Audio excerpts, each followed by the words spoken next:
Shri Gajanan Vijay Granth, Chapter 11, Shri Ganeshaya Namaha.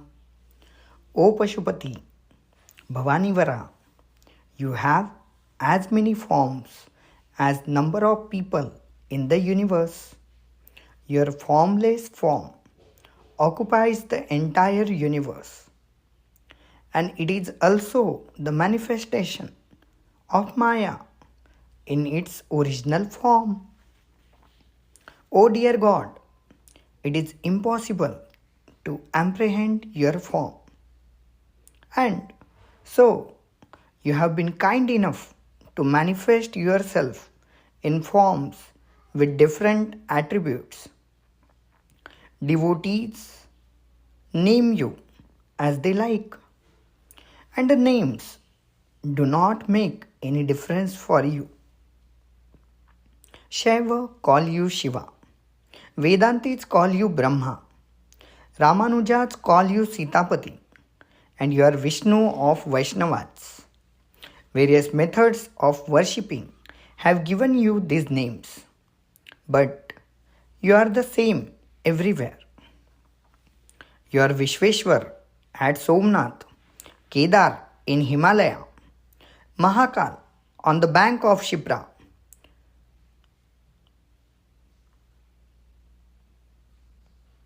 Nagnath, Vaishnath, Krishneshwar at Verul, and Trambak on the bank of Godavari.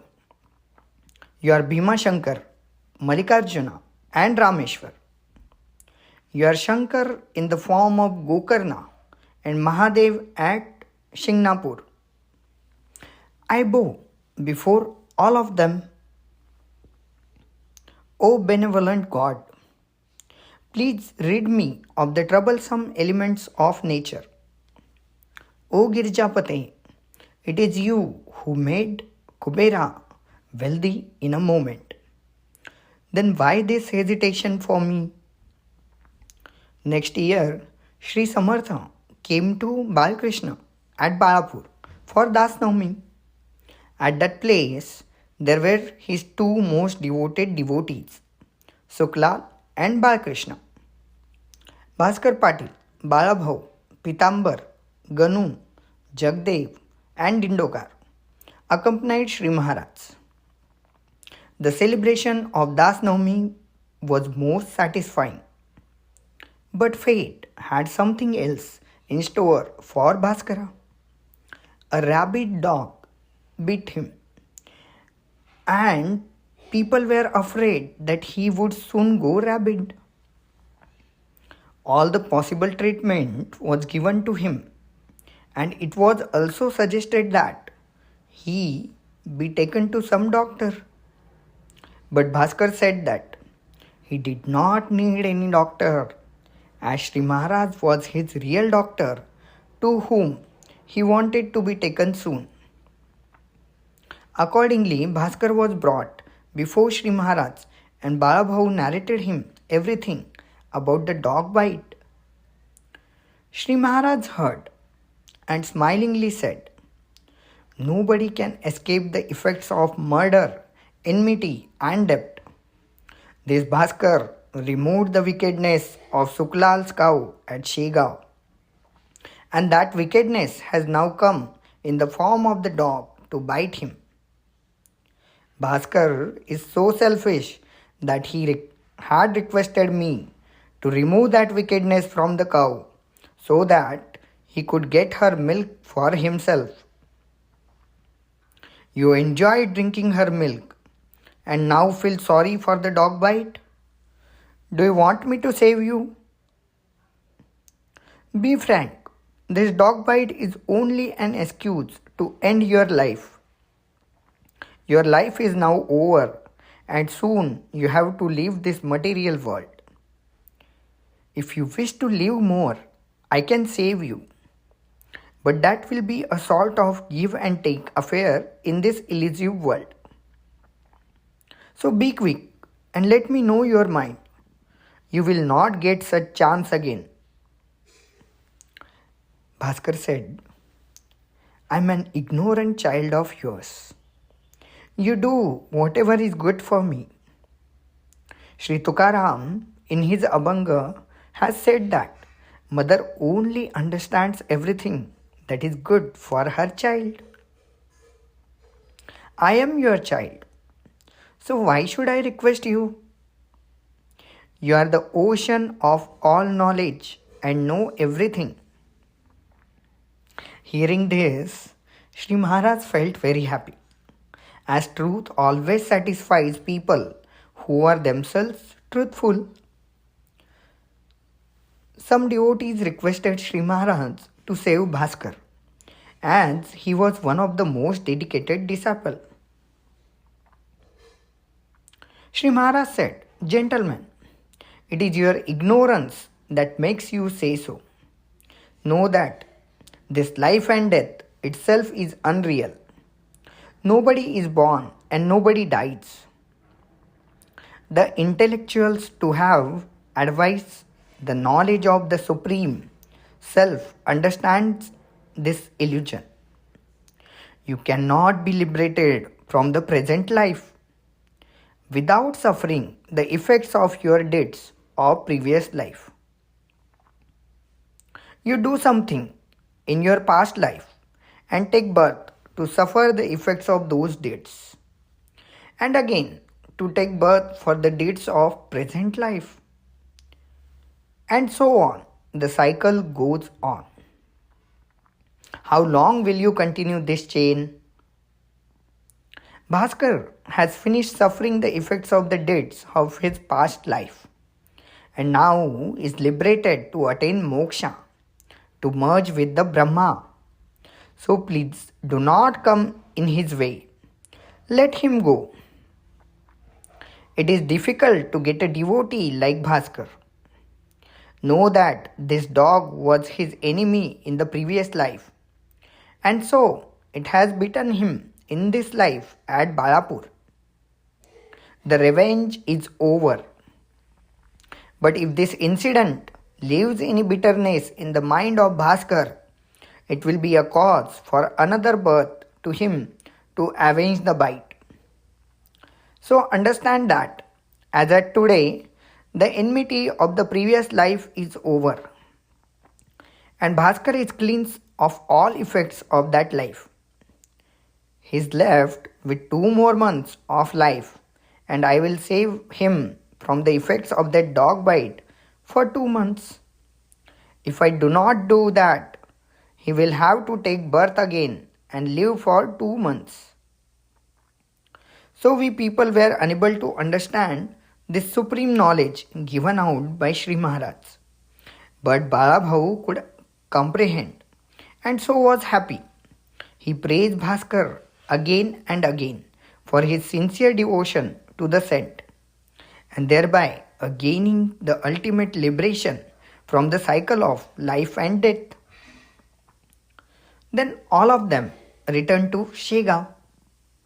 Bhaskar narrated everything that happened at Balapur to other devotees in the mutt, and with folded hands requested them as, "Shegaon is most fortunate to get Sri Gajanan Maharaj, and so we, in the form of some permanent memorial, should retain this invaluable trust." In fact, he himself does not need any memorial, but it is necessary in the interest of future generations. Like the monuments of Sant Jnaneshwar at Alandi, Sri Ramdas Swami at Sajjangarh, and Sri Tukaram Maharaj at Dehu, we should have a grand memorial of Sri Gajanan Maharaj at Shegaon. Bhaskar went on telling this to everybody, but was doubtful about their conviction. So he, in the absence of Shri Maharaj, called a meeting of all devotees at Shegaon.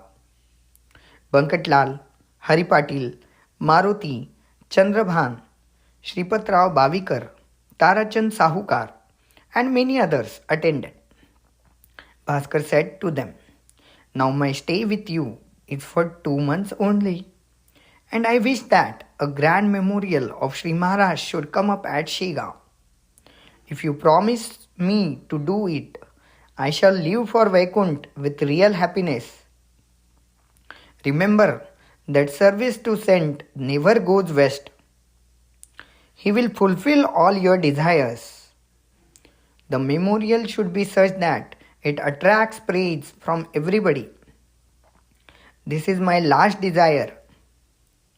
You owe to raise such monument for Shri Maharaj. All promised to fulfill his desire and Shri Bhaskar was satisfied. Day by day, Bhaskar was getting gay as a child, waiting for gaiety of some ensuing festival. On Magh Vaidya 13th, Maharaj said, Bhaskara, let us go to Trambakeshwar for Shri Mahashivratri. As there resides on the bank of Godavari, Shri Shiva, the Bhavanivara. The Jyotirling at that place of Godavari is most pleasant and capable of dispelling all sins. Don't delay. Let us go there and have holy bath in the sacred Godavari. Moreover, there is a hill named Brahmagiri near Trambakeshwar, and on it there are lot of medicinal herbs. Gahininath, who knows all the medicinal herb, also resides over there. We can get some herbs for your anti-rabbit treatment from him. Bhaskar said, Why should I need any medicine now? Your blessings are more useful for me than any medicine. By your grace, I was freed of the poison at Balapur and have to live for another 2 months only. So permit me to stay at Shegaon. As for me, you are Trambakeshwar, and your feet the Godavari, where I shall take bath. Thus, I don't need any other holy place to visit. Thereupon, Shri Maharaj said that it was all true, but one should not ignore the importance of the holy and sacred places. He asked Bhaskar to get ready and also to take Pitambar and Balabhav with them. They all went to Trambakeshwar on Shivratri day, took bath at sacred Kushavarth, had darshana of Shri Shiva at the temple, and then offered pujas to Gautami. At Gangadwara, Ma Nilambika, Nivrutti and Gahininath. From there, they came to Nashik to meet Gopal Das, who was always sitting at the entrance of Kala Ram temple in Panchavati. In front of it, it was a peepal tree surrounded by a platform. Shri Gajanan Maharaj, along with his disciples, went and sat on it. Shri Gopal Das was very happy and said to the people around him, Today my brother has come from Vidarbha and his name is Gajanan. Go and have his darshan respectfully. Offer him coconut and sugar as a present from me, and put this garland around his neck.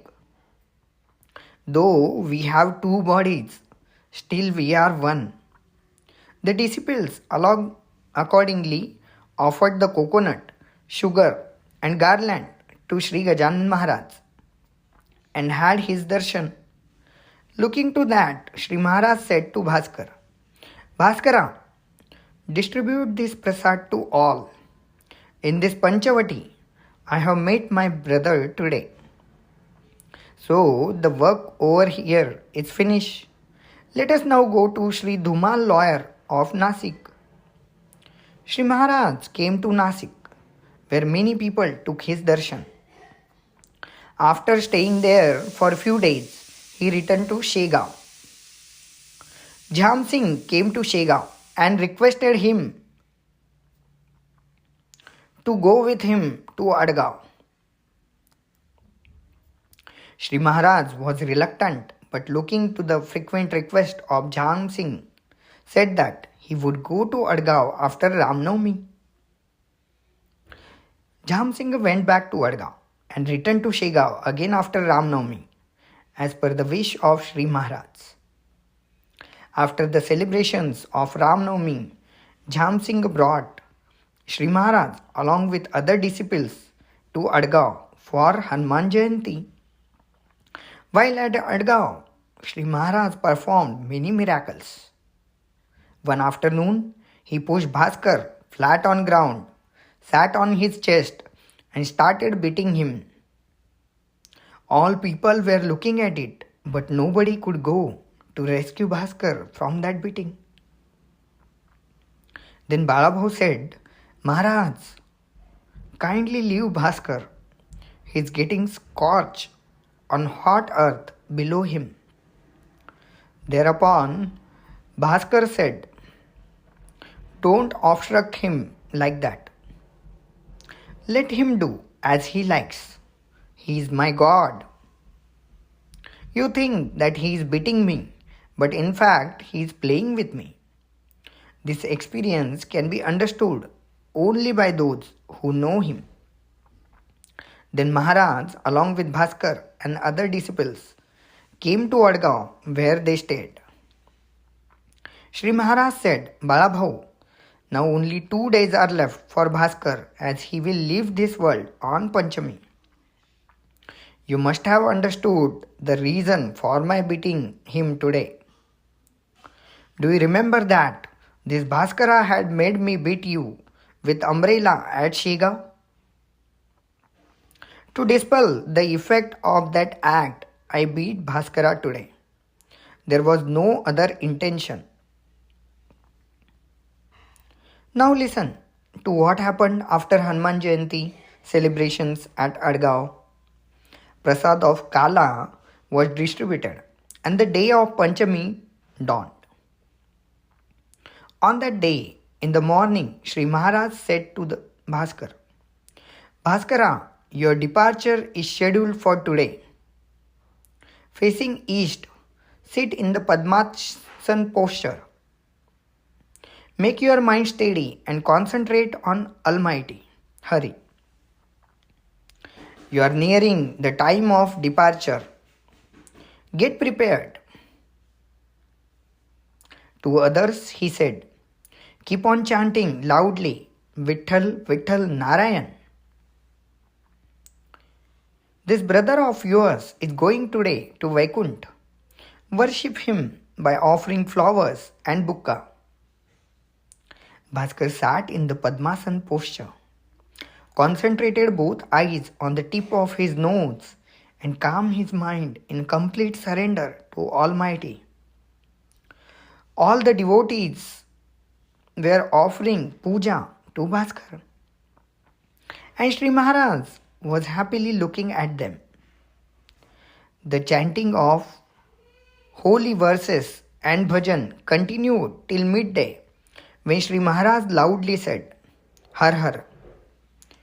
And with those words, Bhaskara's soul left for Vaikuntha. Only those who are blessed by saints go straight to Vaikuntha. People ask Shri Maharaj about the place for Shri Bhaskara's burial, and he advised them to bury him near the Shiva Parvati temple. Then they brought a palanquin and decorated it with the leaves of banana tree around it. Bhaskara's body was kept in it and carried in a procession with devotees singing bhajans in the front. They reached the Dwarkeshwar temple and all rites of samadhi were performed near the place of burial. People were weeping with grief, saying that the greatest disciple of Shri Maharaj had left them forever.